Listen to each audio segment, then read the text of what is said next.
Snow lay thick on the plains, and the wind howled through the broken boards of the diner where she worked. Clara Reeves had cooked for every drifter, ranch hand, and outlaw that passed through Bitter Creek that winter just to keep the lights burning and her conscience quiet. Then one night, a stranger walked in. A tall, silent Comanche with scars down his jaw and eyes that seemed to see through lies. He didn't speak, just nodded and sat by the stove. When she brought him stew, he whispered one word: "Thanks." She didn't know it then, but that quiet man carried the kind of past that could destroy her or save her soul before the thaw came. Don't forget to like this video and subscribe to the channel so you never miss a ride into the Old West. Snow fell heavier the next night, blurring the edges of Bitter Creek until the world outside the diner felt like nothing but wind and white. But still he came the stranger from the plains, tall and silent, his shadow stretching long across the warped wooden floorboards as he pushed through the door. The bell above it gave a weak jingle, barely heard over the wail of the storm, and Clara Reeves looked up from the stove, her hands still red from scrubbing dishes. He took the same seat as before, near the stove where the fire glowed low and orange, its light catching on the faint scars that ran from his jaw to his throat. The men at the counter, the regulars, rough cowhands with whiskey-thick laughter, traded quiet looks, muttering the name they'd given him the night before. Ghost Rider, they called him, for the way he moved, silent as smoke, untouchable as the wind. He never took off his hat, never spoke unless spoken to, and never seemed to blink long enough for anyone to meet his eyes. Clara pretended not to notice at first, but she did how his hands, though scarred, were careful with the spoon, how he set the bowl down each time without a sound, and how he always left a silver coin more than his meal was worth. It wasn't much, but it was enough to keep her lights burning another night, enough to make her wonder who he was and what kind of life made a man that quiet. The others weren't so generous. "Ain't right," one of the cowhands muttered, slurring through his drink. "Sitting there like he owns the place, not saying a damn word." His friend snorted. "Maybe he don't speak English. Maybe he don't speak at all." The laughter that followed was low and mean, the kind that made Clara's stomach twist. She caught the stranger glance their way, just once, then go still again, as if carved from stone. When she brought him his stew, he nodded once, eyes meeting hers, dark, unreadable, but not unkind, and said softly, "Thanks." The single word sent a shiver down her spine, not from fear but from something deeper, something that felt too much like truth in a world that had forgotten it. But the cowhand wasn't finished. He staggered toward the stranger, his spurs clinking, a cruel grin on his face. "What's the matter, ghost? Cat got your tongue?" The man didn't move. He didn't even look up. The drunk's laughter filled the diner until it felt too small for all that noise. Then, slowly, the stranger stood. He didn't reach for a weapon, didn't raise his voice, just turned his head, fixing the man with a stare so calm it cut through the room like a blade. Every sound seemed to die at once, the wind, the laughter, even the fire's crackle. The drunk froze mid-breath, eyes wide, color draining from his face. No one spoke. The air itself seemed to hold still. And then, without a word, the stranger turned and walked out into the snow, the bell above the door ringing once before. Silence swallowed it whole. For a long moment, no one moved, as though his absence carried more weight than his presence ever had. Clara found herself staring at the chair he'd left behind, the faint warmth still rising from where he'd Saturday. Outside, his footprints vanished quickly under the storm, but the hush he left behind stayed, thick as smoke and just as hard to breathe through. She didn't know why, but she knew he'd be back, and when he came, Bitter Creek would never be the same again. The wind outside keened through the eaves long after the last drunk stumbled out into the dark, leaving the diner still as a grave. Clara bolted the door, the lock rattling against the frame, then leaned her back to it, listening to the storm batter the windows, as if the whole town might be swallowed by the night. The lamps burned low, their light soft and amber, trembling with each gust that slipped through the cracks. She turned toward the counter, her fingers raw from a night's work, and began counting the till, her hands shaking just enough to rattle the coins. Half the money she slid into a small tin beneath the counter, the part she kept for herself, and the rest went into the ledger, the part she'd let the marshal see when he came nosing around. Her breath caught when she thought of him the way he used to smile before it curdled into something darker, possessive. Marshall Benton Hale, the lawman who'd once promised her a home, a ring, and safety. Before he found out about the man she'd helped run from him. "You'll owe me forever," he'd said the night she begged him not to turn her in, his hand clamped hard around her chin, his breath hot with whiskey. And one day, Clara Reeves, I'll come to collect. That had been 3 winters ago, but the memory still burned like frostbite. She slammed the till shut, trying to shake it off. But the sound of the storm only made her feel more alone. Her eyes wandered to the back wall, to the faded square of paper nailed behind the stove where no customer ever looked. The ink had bled and browned with age, but she didn't need to read it to know the words by heart. Her name, her real name. Not Reeves, but Clara Densmore, printed bold and black beneath a grainy likeness of her face. Wanted for aiding a fugitive. She'd kept it as punishment, a reminder of how close she'd come to losing everything for a man who didn't deserve saving. Her throat tightened as she stared at it, the edges curling from the heat of the stove. And she whispered to the empty room, "Not again. Never again." But the words didn't carry the weight she wished they would. Not after the Comanche had walked through her door. He'd said almost nothing, but in his silence she'd seen the same kind of running she'd once done, the look of a person carrying ghosts. She blew out a breath, forcing herself to move, wiping down the counters and stacking bowls with the clatter of someone trying to drown out her own thoughts. Outside, snow hissed against the windows like whispered secrets. She should have gone upstairs, should have locked the door and left the fire to die. But her eyes kept drifting back to the chair where the stranger had sat, to the faint scuff mark his boot had left on the floor. "Just a customer," she muttered. But the lie came thin and hollow. Something about him had stirred the quiet she'd built for herself, and she hated that it did. She banked the fire low, set the chairs on the tables, and turned down the lamps, yet still the air felt alive, charged with something unseen. When she finally blew out the last light, she thought she saw movement in the glass, the ghost of a figure standing in the snow beyond the window, watching. Her heart kicked hard against her ribs, and when she looked again, it was gone, leaving only the swirl of white and her own reflection staring back. Clara pressed a hand to her chest, whispering again, more to the night than to herself. Not again. But deep down, beneath the fear and the weariness, she already knew some debts don't stay buried, and some men, no matter how quiet they walk, come carrying storms. The morning broke pale and thin, the kind of cold that cracked boards and stung lungs. But when Clara stepped onto the porch with her shawl tight around her shoulders, the first thing she heard wasn't the wind. It was the clean, steady rhythm of an axe biting into wood.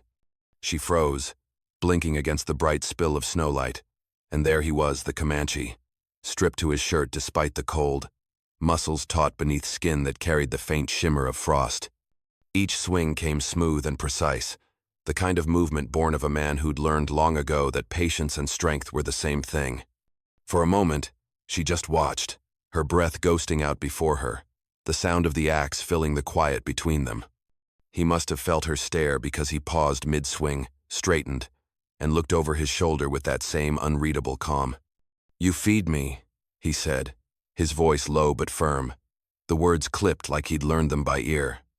"I work." It wasn't a request, more like a fact, a law as natural as the sun rising. She opened her mouth to protest, to say she didn't need help, that she hadn't asked but the words wouldn't come. Instead, she just nodded and turned back toward the door, the heat in her chest not quite matching the chill on her skin.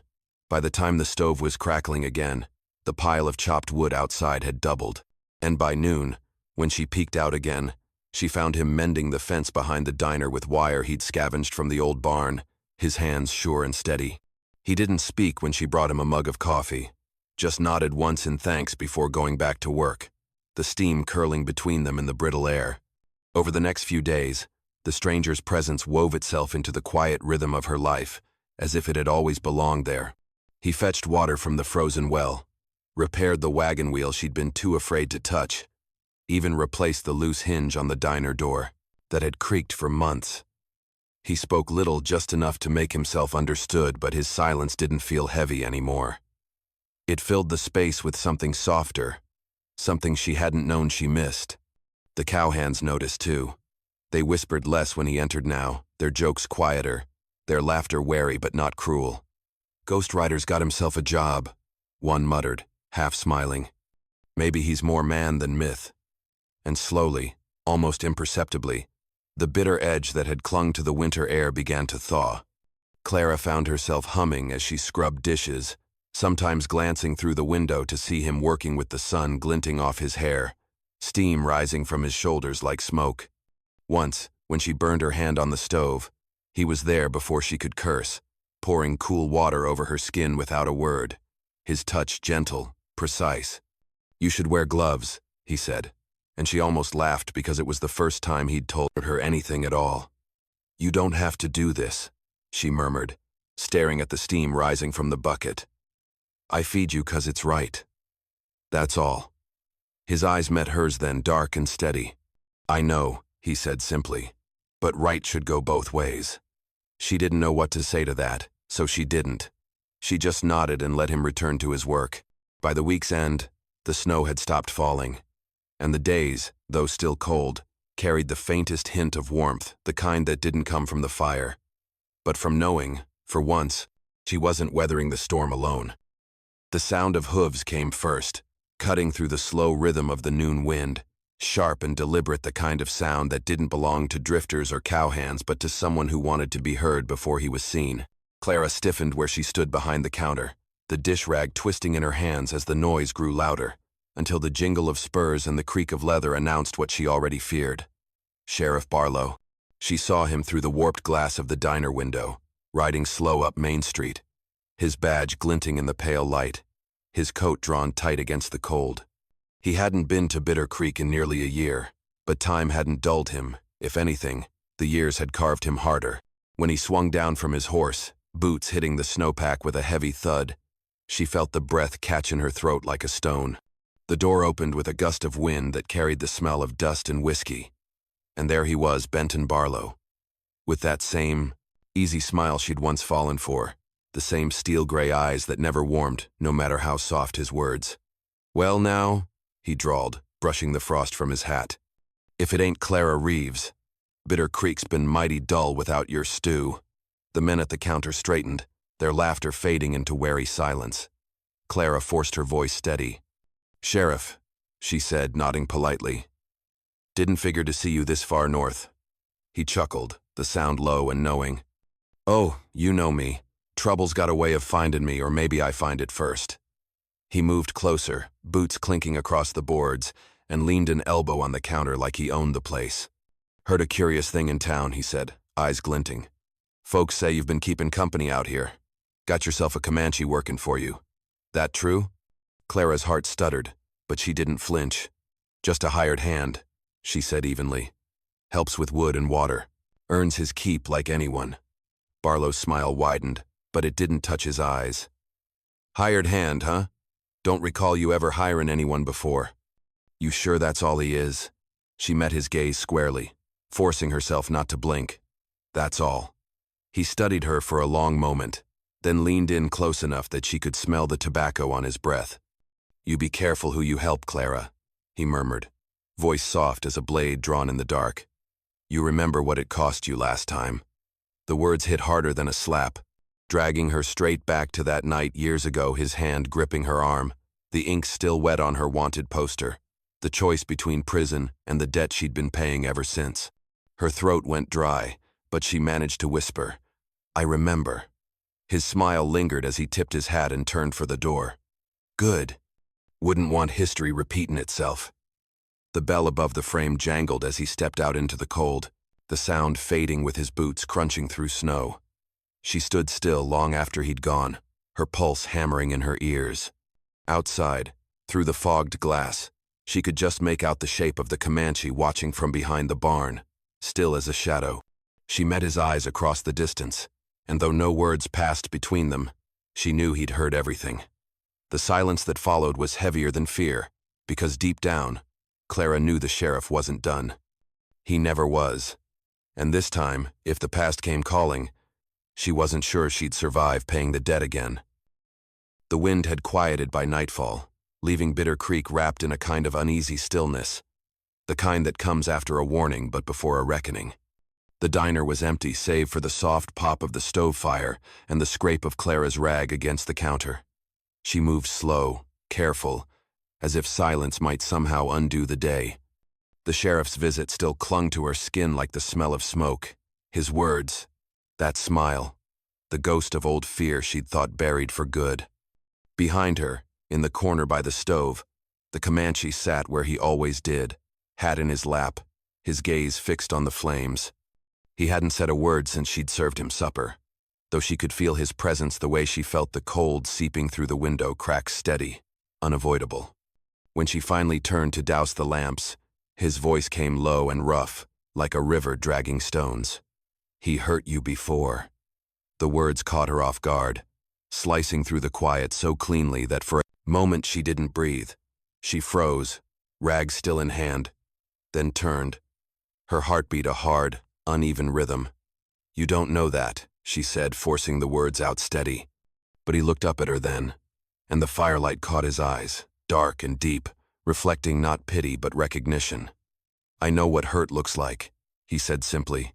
Something in his tone flat, unadorned truth broke through the armor she wore. She wanted to look away but couldn't. The fire crackled between them, the smell of ash and stew thick in the air, the world outside their small circle fading into cold darkness. He reached down then, unbuttoned the cuff of his glove, and pulled it free. The sight made her breath hitch. His hand weathered. Strong was latticed with old scars, deep and pale against the bronze of his skin. Some were thin and straight, others ragged, the marks of iron and fire. "Chains," he said quietly, as if reading her thoughts. "From the men who took me when I was a boy, said I was too wild to live free. They called it justice." He turned the hand over in the light, his thumb tracing one of the deeper grooves near his wrist. "They called me outlaw, too. For surviving." Clara's throat tightened, her anger rising before she could stop it, not at him, but at the world that carved the same wounds in everyone who dared to live on their own terms. "I'm sorry," she whispered, and she meant it. He shook his head slowly. "Don't be. I'm still here." The simplicity of it struck her harder than any sermon or song. Still here. The fire popped, and for a moment neither spoke. She wanted to ask 100 things: where he came from, who he'd lost, how he'd learned to carry his silence like a weapon, but she knew better than to pry open a wound just to see what bled. Instead, she said softly, "They call you Ghost Rider." His mouth twitched, almost a smile. "My name is Tohano." The name rolled off his tongue like something sacred, and she repeated it under her breath, tasting the syllables as if they were a prayer. Outside, the wind rose again, whispering against the window panes, but inside, the warmth held. "Get some rest," she murmured, turning toward the stairs. But when she looked back, he was still watching her, steady, silent, as if guarding not her diner but something far older, something that tied both of them to the same cruel mercy of survival. And though she didn't say it, she understood him in a way that frightened her. Hurt had taught them both the same language, and for the first time in years, she wasn't sure she wanted to forget how to speak it. The day the bounty riders came, the air itself felt different, thin, metallic, charged like the moment before lightning strikes. Bitter Creek had grown used to quiet winters and slow days, to the sound of wind sweeping through the cottonwoods and the clatter of cups on the diner counter. But that morning, Clara felt the shift before she saw them. The hooves came first, heavy and deliberate. Then the laughter, hard, sharp, the kind that made dogs hide under porches.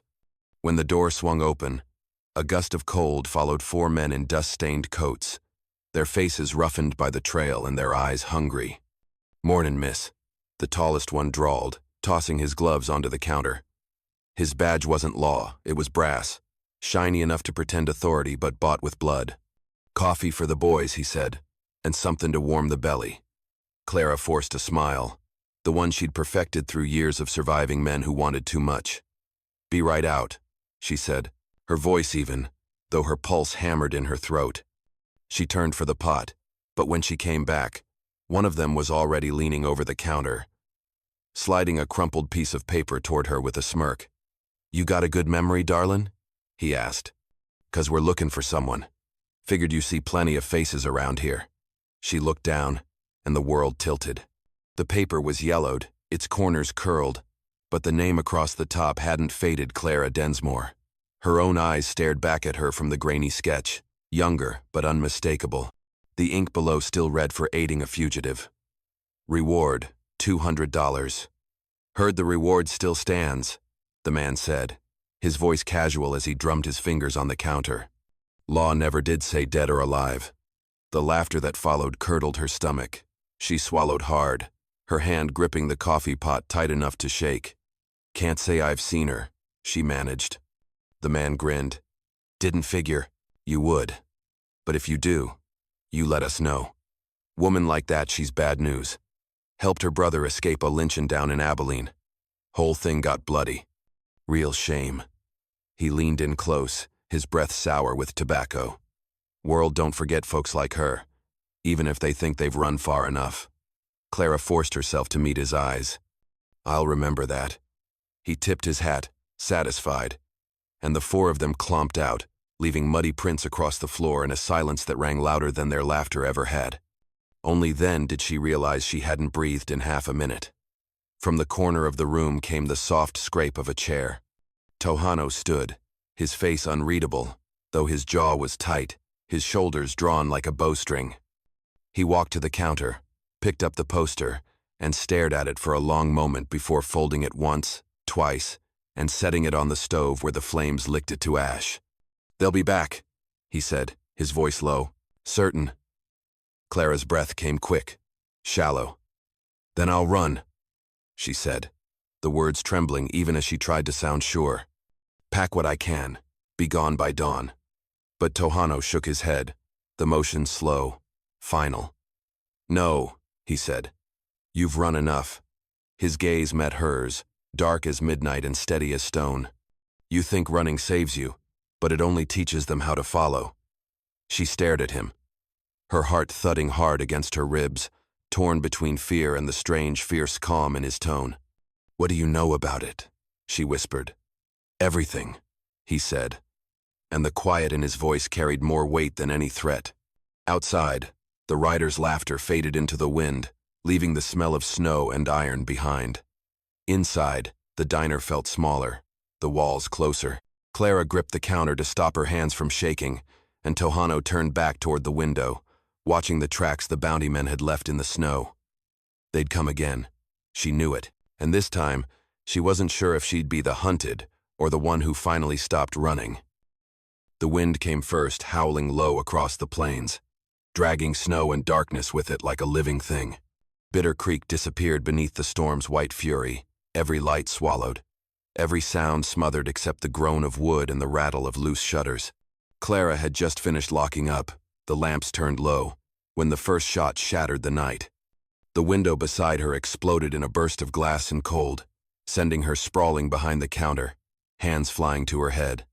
A second shot followed, then another, the bullets chewing through the walls like thunder with teeth. Somewhere outside, voices yelled through the gale, rough and eager the bounty riders. They'd come back just as Tohano said they would, drawn by the scent of money and blood. Her pulse hammered so loud it drowned out the storm. She crawled across the floor, splinters biting her palms, heart breaking open with every crash. Tohano! She shouted, but the wind swallowed his name. Then, through the roar of snow and gunfire, she heard movement, a door creaking, boots crunching through drift, a shadow gliding past the shattered window. She dared a glance. Out there in the storm, she saw him, Tohano, his shape blurred by snow, coat whipping like a ghost shroud. He moved low and silent, his rifle held steady, his steps too sure for a man half-blind in the blizzard. The riders didn't see him until it was too late. The first went down without a cry, his gun dropping into the drift with a dull thud. The second turned, firing wildly, sparks flashing in the dark, but the wind stole his aim, and Tohano was already gone, swallowed by snow. Clara pressed a hand over her mouth, trembling, trying to breathe as the battle unfolded in flashes and echoes, the crack of a rifle, the shout of a dying man, the thud of bodies hitting frozen ground. The smell of gunpowder seeped through the cracks in the wall, sharp and bitter. For what felt like hours, the storm raged, the gunfire rising and falling until the night itself seemed to shudder. Then silence, just the moan of wind through the broken windows, the hiss of snow on the stove's dying coals. Clara stayed crouched behind the counter, afraid to move, afraid it wasn't over. Her breath came quick and shallow, fogging the air in trembling bursts. Finally, she pushed herself up, every nerve raw, every sound magnified by fear. "Tohano?" she called softly, the name barely a whisper. The door creaked, and he stepped inside, his coat dusted white, his face unreadable, eyes cold and distant. In the faint glow of the lantern, she saw the smoke curling from his rifle barrel, the snow melting into rivulets down his hands. "It's done," he said simply, his voice rough from cold and gunfire. She wanted to believe him, but then a sound reached her, a soft groan from outside. One rider still clung to life, dragging himself through the snow, his breath coming in ragged bursts. Clara followed Tohano to the door, her heart twisting at the sight of the man half buried in white, blood streaking the snow around him. His eyes rolled toward her, wide with terror, his voice a cracked whisper. "He ain't no man," he rasped, the words trembling like prayer. "He's vengeance." And then he stilled, his head falling back, the storm burying him inch by inch. The wind wailed through the empty street, carrying the last echo of gunfire into the dark. Clara turned to Tohano, her voice shaking. "What are you?" He looked past her, to the drifting snow, to the horizon swallowed in white. "A man who stopped running," he said, and there was something in his tone, something final, something sacred. The storm raged on, but inside the diner, standing among shattered glass and dying embers, Clara felt a strange calm settle over her, as if the violence had burned away everything false. The world outside was still cruel and cold, but in that moment, she knew one thing for certain. Vengeance had come to Bitter Creek, and it had found its home. The storm still howled against the windows, snow clawing at the glass like restless ghosts. But inside the diner, the world had shrunk to the flicker of firelight and the sound of ragged breathing. Clara knelt beside Tohano near the stove, her hands shaking as she cleaned the blood from his arm. The bullet had grazed him, tearing a shallow line across his shoulder, but the wound bled freely, red against the bronze of his skin. He sat silent, unmoving, eyes fixed on the flame while she worked, his jaw set in that same calm that unnerved her as much as it steadied her. "You didn't have to do that," she said finally, her voice hoarse from fear and smoke. The rag slipped in her trembling hand, and she pressed it harder against the wound, more to keep herself from breaking than to stop the bleeding. "You could have let them take me. I ain't worth saving." The words came sharp, bitter, because saying them was easier than feeling what they meant. But he didn't flinch. He just turned his head slightly, eyes meeting hers dark, steady, full of something she didn't recognize, something she hadn't seen in anyone since before her life had turned to hiding and lies. "You feed the hungry," he said softly, the cadence of his voice measured, careful, as though each word carried a weight he refused to let drop. "You tell the truth when the world tells you not to. That's worth more than you think." She wanted to look away, to busy herself with the bandage, but his gaze held her there, like he saw straight through the armor she'd built and into the part of her still bleeding beneath it. The fire popped, and she blinked hard, eyes burning for reasons that had nothing to do with the smoke. "You don't know what I've done," she said, her voice cracking. "You think I'm some good woman just trying to get by, but you don't know." Her hands stilled, the cloth falling into her lap.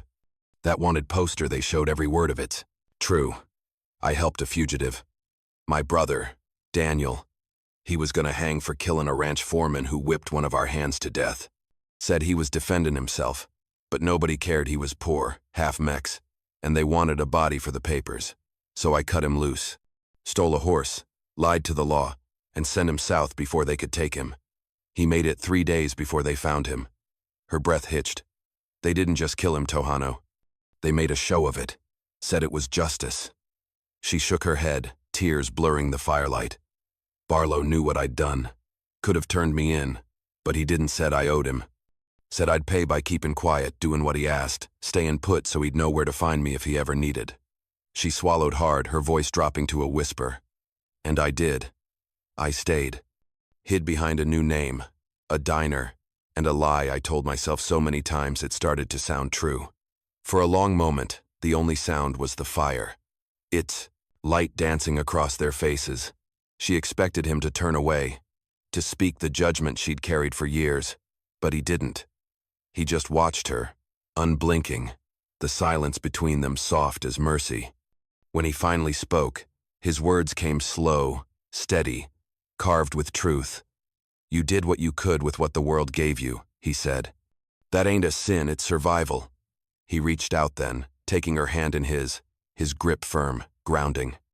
"The law calls us outlaws because it's easier than seeing its own crimes. But I know what you are." She met his gaze through the blur of tears.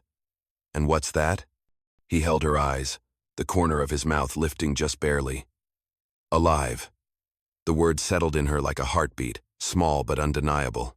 Outside, the storm raged on, but in the glow of the fire, surrounded by blood, ash, and the fragile echo of confession, Clara Densmore felt something she hadn't in years. Seen, forgiven, and maybe, for the first time, free. Dawn came pale and cruel, dragging light across the frozen plains like a blade. Bitter Creek lay silent under a crust of new snow, its streets empty but for the distant jingle of spurs and the low creak of saddles. Clara stood by the window, her hands gripping the edge of the counter so tight her knuckles went white. She'd heard them before she saw them. The rhythm of hooves, steady, deliberate, too organized to be drifters. When the first rider appeared through the haze, she knew. Barlow. He rode at the front of a half-dozen men, their breath steaming in the cold, rifles slung low. They looked like a shadow rolling through the dawn. Tohano was already by the door, his rifle resting against the wall, his shoulders square. He hadn't said much since the night before, but he didn't need to. There was something in his stillness that said he'd been expecting this all along. Clara's heart thudded in her chest. "He's here for me," she whispered. "He won't stop till he's got what he wants." Tohano looked at her, his eyes calm, unblinking. "Then he'll learn he can't take what's already free." She wanted to believe him, but when she looked out and saw Barlow's smile cold, practiced, the same one that had haunted her for years, her courage faltered. He dismounted with a swagger, his boots crunching on the snow as he strode up to the diner door. "Clara Reeves," he called, his voice carrying like thunder in the thin morning air. "Or should I say Clara Densmore? You got a debt overdue, sweetheart. Time we settled it." The men behind him shifted, hands hovering near their guns, waiting for his signal. Clara glanced at Tohano, then took a deep breath and stepped forward before he could move. "No," she said, pushing open the door, the wind slapping her hair across her face. The cold hit her lungs like knives, but she didn't stop. "You want me, Barlow?" she called, voice shaking but strong enough to carry. "Fine, but leave him out of it."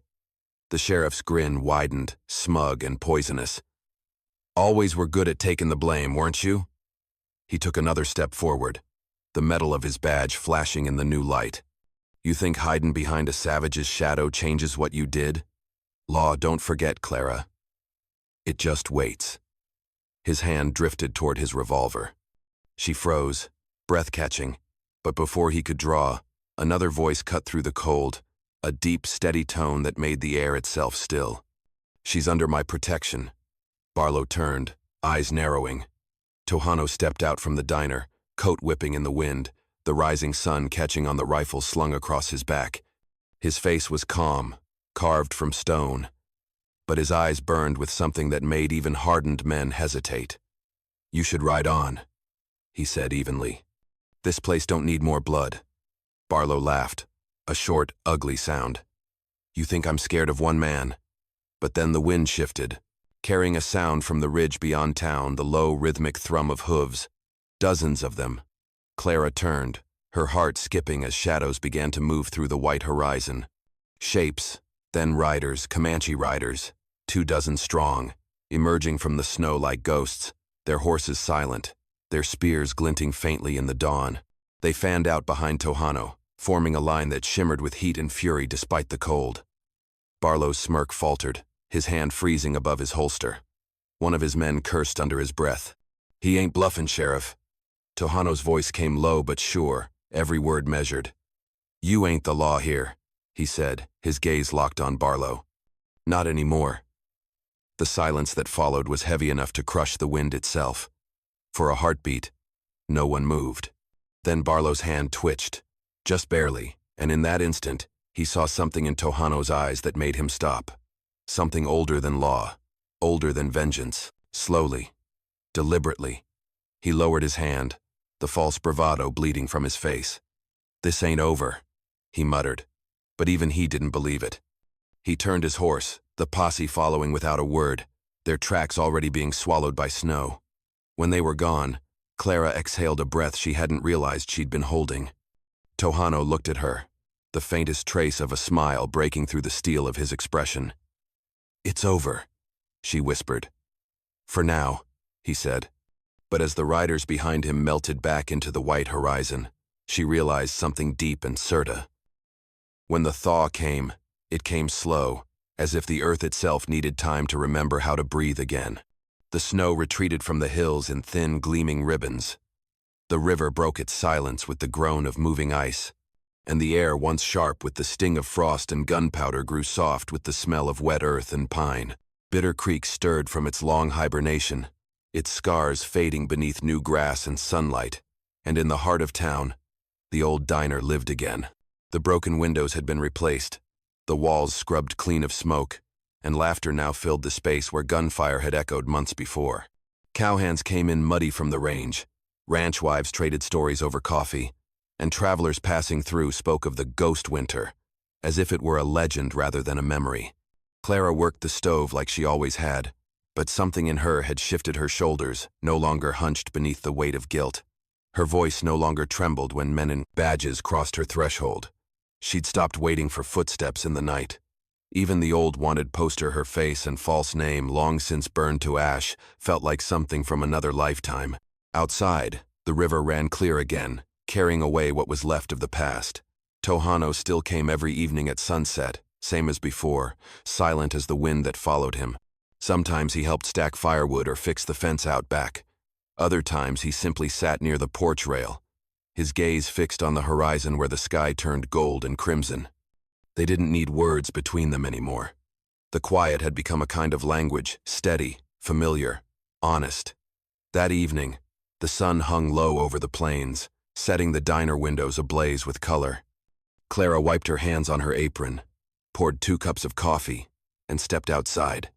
Tohano looked up when she approached, the faintest nod greeting her. She handed him a cup, their fingers brushing, and for a moment, all the noise of the town boots, laughter, the rattle of wagons faded into the background hum of life going on. They sat side by side on the porch, watching the light bleed into the horizon. The wind carried the warmth of the day, whispering through the tall grass that had replaced the snowdrifts. After a long silence, she spoke, her voice quiet but clear. "You redeemed me," she said. Not as a question but a truth she'd only just found the courage to say aloud. Tohano turned his head, eyes glinting in the last of the light. "No, Clara," he said, his tone steady as always, but softer somehow, threaded with something that almost sounded like pride. "You did that yourself." She stared into her cup, then smiled a real smile, not the tired one she used to wear to keep people from looking too close. For the first time in years, she believed him. The ghost that had haunted her, Barlow's threats, her brother's death, the endless ache of running seemed to dissolve in that simple, honest truth. Redemption hadn't come from vengeance or forgiveness. It had come from surviving long enough to stop being afraid. The sun dipped lower, casting the plains in a warm, endless glow, and Tohano set his empty cup aside, his gaze still on the horizon. "Spring came late this year," he murmured. Clara nodded, her eyes following the light as it stretched over the land that had once been buried in ice. "Maybe it was waiting for us." He didn't answer, but the corner of his mouth lifted in quiet agreement. The wind swept through the grass again, carrying the scent of thawing earth and new beginnings. Somewhere in the distance, the river sang softly to itself, its voice clear and sure. As the last of the daylight slipped away, 2 souls once lost to the cold, to guilt, to silence, sat in the warmth they had fought to earn, side by side. And in that fragile peace between dusk and night, Bitter Creek finally forgot the winter, but Clara Reeves never would, not because of the pain it brought, but because it was the season that taught her how to live again.